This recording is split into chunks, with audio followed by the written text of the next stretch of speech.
এখন আমি যাচ্ছি রিক্সা স্ট্যান্ড, কারণ একটু আগেই আমার কাছে একটা ফোন এসেছিল। ফোনটা আমাকে কোনো একটা আননোন নাম্বার থেকে করা হয়েছিল। তখন আমি মাত্র হসপিটাল থেকে বাড়ি ফিরেছি। হঠাৎ একটা ফোন আসে। আমি ফোনটা তুলতেই ওপাশ থেকে বলতে শুরু করে, ডাক্তারবাবু, ডাক্তারবাবু, ডাক্তারবাবু। কে কে আপনি? কে? কি হয়েছে আপনার? ডাক্তারবাবু, আমাদের এখানে খুব বড় বিপদ হয়ে গেছে, খুব বিপদ হয়ে গেছে ডাক্তারবাবু, আপনি জলদি আসুন। কি কি কি হয়েছে? আপনাদের ওখানে কি হয়েছে? অনেক বড় বিপদ হয়ে গেছে ডাক্তারবাবু, আপনি জলদি আসুন। তা আমি কি করে আসব? আপনি ঠিকানা বলুন, এটা কোথা থেকে কথা বলছেন? ঠিক আছে ডাক্তারবাবু, আমি আপনাকে ঠিকানাটা দিচ্ছি। আমাদের গ্রামের নাম হচ্ছে হরিপুর। আপনি এক্ষুনি হরিপুর চলে আসুন। এখানে সব লোকের খুব বিপদে আছে, তাদের খুব আতঙ্ক, তাদের অনেক বড় অসুখ হয়েছে, তাদের সবাইকে বাঁচাতে হবে, আপনি চলে আসুন। Hello hello. হঠাৎ ফোনটা কেটে গেল। কি আজব লোক, কোথা থেকে ফোন করলো? নামটা তো বললো হরিপুর গ্রাম, কিন্তু এত রাত করে আমি হরিপুর গ্রামে যাব? কিছুই বুঝতে পারছিলাম না যে আসলে আমি করবোটা কি। রাত তো প্রায় অনেক বেশি হয়ে গেছে। এখন কোথাও যাওয়াটা কি আমার ঠিক হবে? আমার কি উচিত হবে? আমি কি এখন যাব ওখানে? ছি, এসব আমি কি ভাবছি? মানুষের সেবা করা আমার দায়িত্ব, আমার ওখানে যেতেই হবে। কিন্তু হরিপুর গ্রামটা তো আমি চিনি না। তাহলে তাহলে কি করে যাব? দেখি, কাউকে জিজ্ঞেস করে করে ওই হরিপুর গ্রামে যেতে হবে। এক্ষুনি বেরিয়ে পড়ি। কিছুক্ষণ হাঁটতে হাঁটতে আমি রিক্সা স্ট্যান্ডে পৌঁছে গেলাম, কিন্তু ওখানে গিয়ে দেখি শুধুমাত্র একটা রিক্সাই দাঁড়িয়ে আছে। কিন্তু কি কপাল খারাপ, রিক্সার মধ্যে কোনো লোক নেই। ড্রাইভার কোথায়? এখন কি যে হবে? রিক্সা রয়েছে একটা, কিন্তু এখানে কোনো লোক নেই। এখন এটা চালাবি বা কি, বা আমি ওখানে যাবই বা কি করি? দেখি একটু আশেপাশে খুঁজে যদি লোকটাকে পাই। আমি সবেমাত্র পিছন থেকে ফিরেছি লোকটাকে খুঁজবো বলে, হঠাৎ আমাকে পিছন থেকে কেউ ডাক দিল। কোথায় যাবেন আপনি? আমি সামনে তাকালাম। আমি তো ভয় পেয়ে গেলাম। দেখলাম রিক্সার সামনে একটা লোক দাঁড়িয়ে আছে। কে কে কে আপনি? এখানে কি করছেন এত রাত করে? কে মানে? আরে আমি তো এই রিক্সার ড্রাইভার। ড্রাইভার আপনি? কিন্তু এতক্ষণ পর্যন্ত এখানে কেউ ছিল না, হঠাৎ আপনি কোথা থেকে উদয় হলেন? আরে আমি এখানেই ছিলাম, আপনি হয়তো লক্ষ্য করেননি। লক্ষ্য করিনি মানে? আমি এই পুরো আশপাশটা দেখেছি, এখানে কেউ ছিল না। হঠাৎ আপনি কোথা থেকে আসলেন? আরে বললাম না, এখানেই ছিলাম, হয়তো আপনি লক্ষ্য করেননি ওরকম ভালোভাবে। আমি সত্যি অনেক বেশি ভয় পেয়ে গেছি। আমি আশপাশটা কিন্তু দেখেছিলাম, রিক্সার সামনেটাও দেখেছিলাম, কিন্তু ওখানে তো তখন কেউ ছিল না। হঠাৎ এই লোকটা কোথা থেকে আসলো?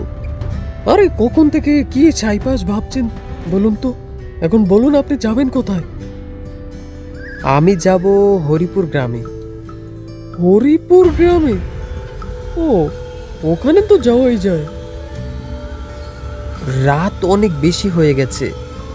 কোনো ড্রাইভারকে জিজ্ঞেস করলে এত সহজে রাজি হতো না কোনো গ্রামে যাওয়ার জন্য, কিন্তু এই লোকটা রাজি হয়ে গেল এত সহজে।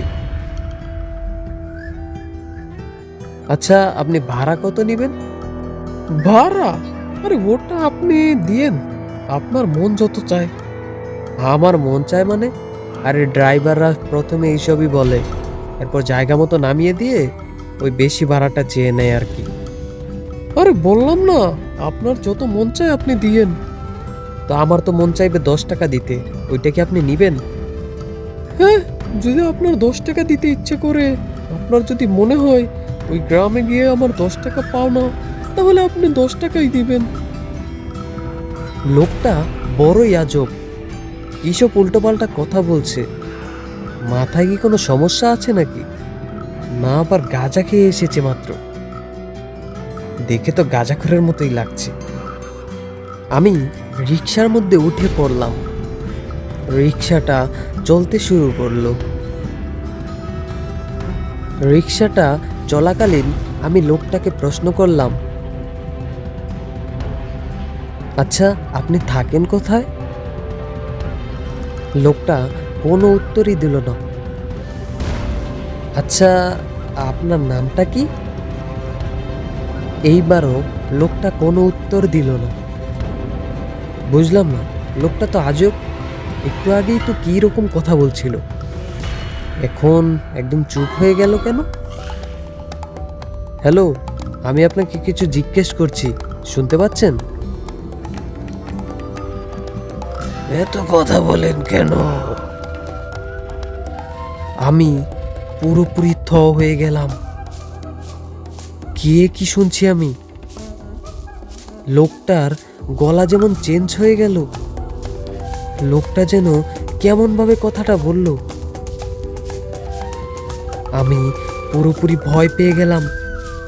এসব কি হচ্ছে?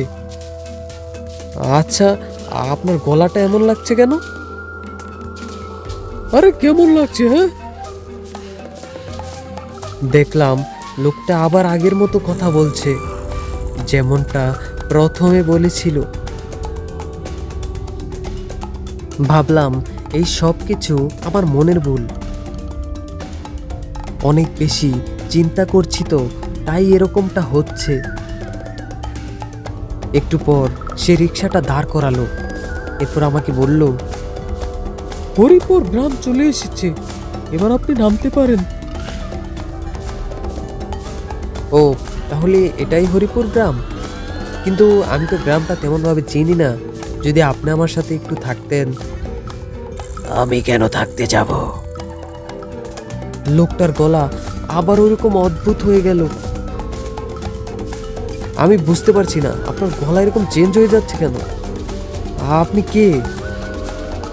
আমি কে মানে? আরে আমি তো একটা রিক্সার ড্রাইভার।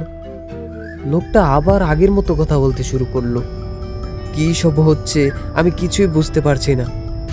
আর আপনি কি বলছেন কিছুক্ষণ পর পর আমার গলা নাকি চেঞ্জ হয়ে যাচ্ছে? আমি তো এরকম ভাবেই কথা বলছি। আপনার মনে হচ্ছে মাথায় অনেক বেশি সমস্যা হচ্ছে, বুঝছেন? চাপ পড়ার কারণে।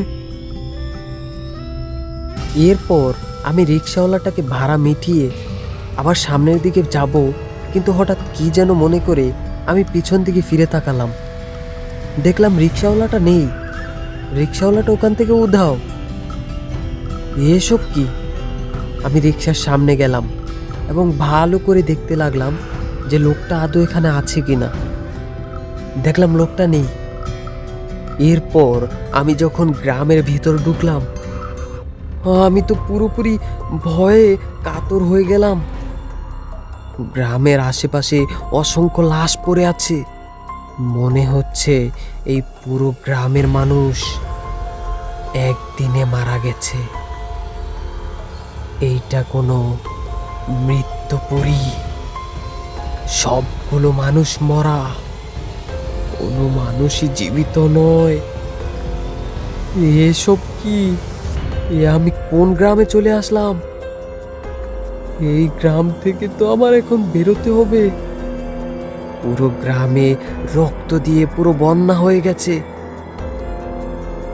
রক্তে পুরো গড়াগড়ি খাচ্ছে, আর একের পর এক লাশ। আমি একজন ডাক্তার, তারপরেও এসব আমি সহ্য করতে পারছি না। কিন্তু এই গ্রামের অবস্থা এরকম হলো কি করে?